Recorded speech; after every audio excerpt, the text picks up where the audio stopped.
How's everyone doing? Welcome back to another episode of The Banker Next Door. I am your host, Dr. Joe Berquist. Today, we're going to be talking about CD pricing strategy. In 2023, with rising interest rates, banks found themselves in a very unfamiliar position. They actually had to look at their deposit pricing strategy, something that literally they didn't have to do for probably the better part of the last 10 or 12 years. So they had to break out the old book and dust it off and look and see what was going on there. And what they found pretty simply was they had to increase interest rates on the CD, not just CD products, but basically across the board, money market, savings accounts, checking accounts, what have you. And they found that their interest expense dramatically increased along with that. And there's good and bad to both sides of that. Obviously, putting out CD specials, they were able to bring in the deposits they needed to fund loan growth and so on and so forth. So it does become kind of a double-edged sword. Consumers obviously very happy because for the first time in forever, they could get 3, 4, 5% on a simple CD. That's what you call in the marketplace a risk-free rate, something that hadn't been in the economy for quite a long time.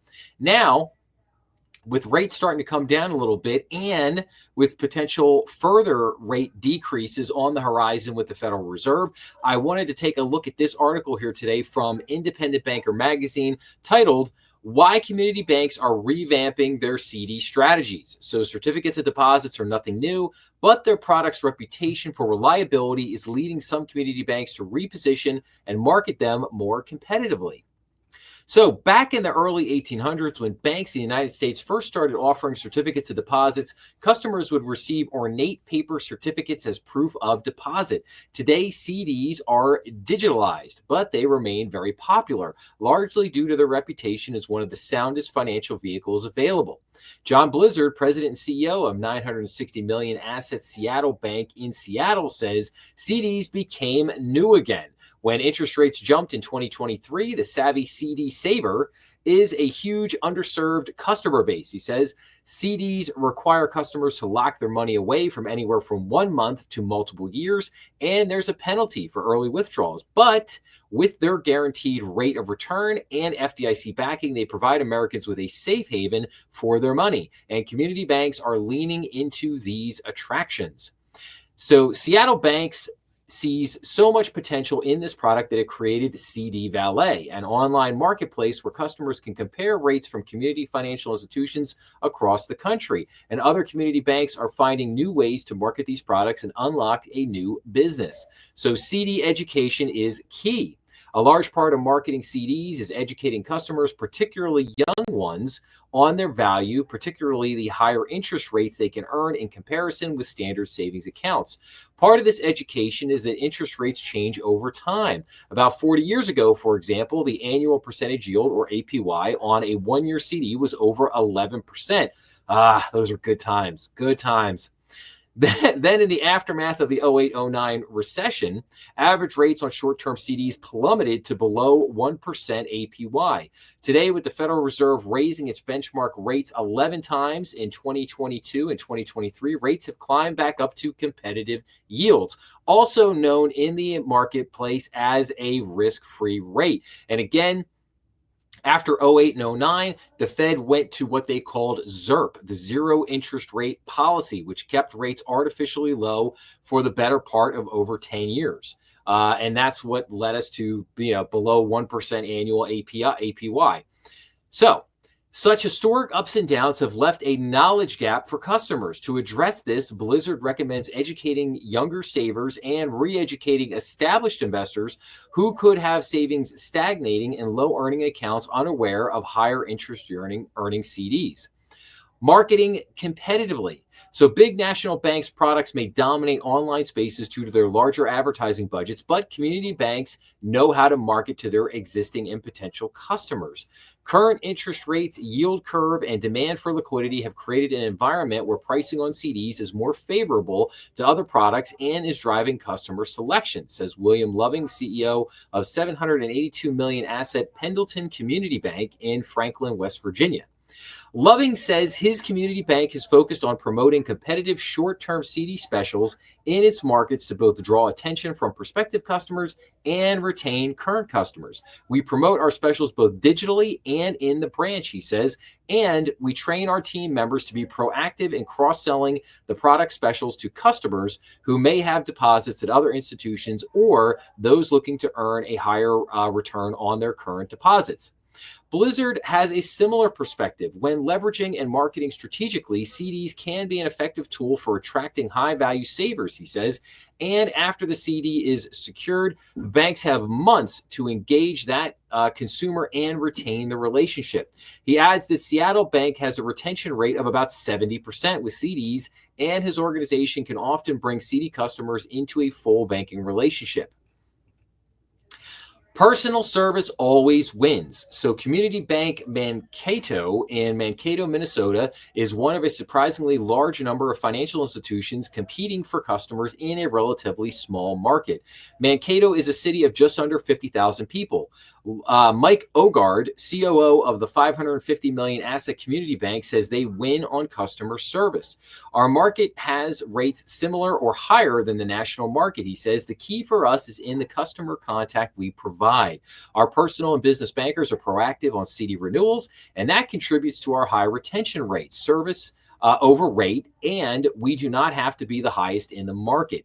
The personal touch matters well after the CD has been opened. We encourage our staff to contact customers before their CD matures to see what they would want to do when the dollars come due, says Ogard. He adds that managers work with staff to ensure they are comfortable having CD conversations with customers. This has been beneficial in retaining and growing deposit relationships, he says. As a local bank, simply getting customers into Community Bank Mankato's facilities is beneficial because they immediately see how well they are treated. So be proactive in marketing CDs. Despite their somewhat staid reputation, CDs are not a product where community banks can just sit back and wait for customers to come to them. The banks that are intentional around pricing and marketing CDs have a strong opportunity to attract new depositors, both locally and nationally, and then win them over with outstanding service, says Blizzard. Loving, who once thought CDs were nearing their end as far as popularity, says the inverted yield curve environment and pricing strategies of banks put life back into the product. I believe price and terms will be the driving factor whether a consumer will invest in a CD versus other deposit products. So, yes. So, a lot to think about here with this one. So, first of all, on the one hand, you have pricing strategy of, how, what are other banks in the market doing? I think one of the other things you have to look at and consider is what are non-banks doing? Like, in other words, is Vanguard offering something? Is BlackRock offering something like, a special CD special, Morgan Stanley, but Goldman Sachs, one of the big investment houses. Is there like American Express? Like, is there somebody out there that are throwing very high yield, CD specials out there to attract, to attract deposits or attract potential new investors to come into their operations. So you have to, take a look around, see what's going on in your local area, see what's happening, because again, you don't want to be unnecessarily overpricing your CDs or your deposit products, right? You want to stay competitive, but you don't necessarily want to be the absolute top of the market. And at the same time, you don't want to cut it so it's so low to a point where now, you have this mass exodus of customers, taking all their CD money, and they're sitting there saying, hey, I love you. You got great customer service. I love being here, but your CD rates are terrible. They stink. And you're at 2% and everybody else down the street's at 3%. So, I got to take my money over here because they're just offering way better rates and are far more attractive. So you have to be again very careful with how you're doing this pricing. But I, for one, think this is great because I think, in my opinion, I think a lot of bankers may not necessarily, but ended up getting very lazy in the Federal Reserve's, the ZIRP, the zero interest rate policy. I mean, basically, deposit strategy was, just dead, and every banker, kind of got very lazy, and they got a lot of customers who just put basically a lot of their money into checking accounts, non-interest paying checking accounts, which again is great for the bank because that means, you're still getting your your cost of funds, but you're getting them at literally next to nothing. And then even at loaning rates at 3-4%, if you're not paying out very much to your depositors and you're still able to lend out at 3-4%, you can still put together a pretty decent spread there. And and a lot of banks survived on that for a long time, and it worked out great. Now, it's a lot different. Banks all of a sudden had to pay a lot more interest out there, which really ate into their profit margins. And of course, loan portfolios do not reprice as quickly as the Federal Reserve was increasing rates. It can take years to reprice a loan portfolio so that you're bringing it up to where the market is, so that loan portfolio is not what you would call in the banking business underwater. So, there's a lot to think about here in terms of how are you marketing the CDs? How are you pricing the CDs? How are you marketing the CDs? How are you selling that to your customer base? The CD product has seen, renewed vigor, renewed life. And, and unless the Federal Reserve like dramatically drops rates, I mean, 200 basis points, 300 basis points, which I don't necessarily see happening. I think it's more likely they drop rates over the next 6 to 8 months, probably, 1 percentage point or 1.5 percentage points at the most.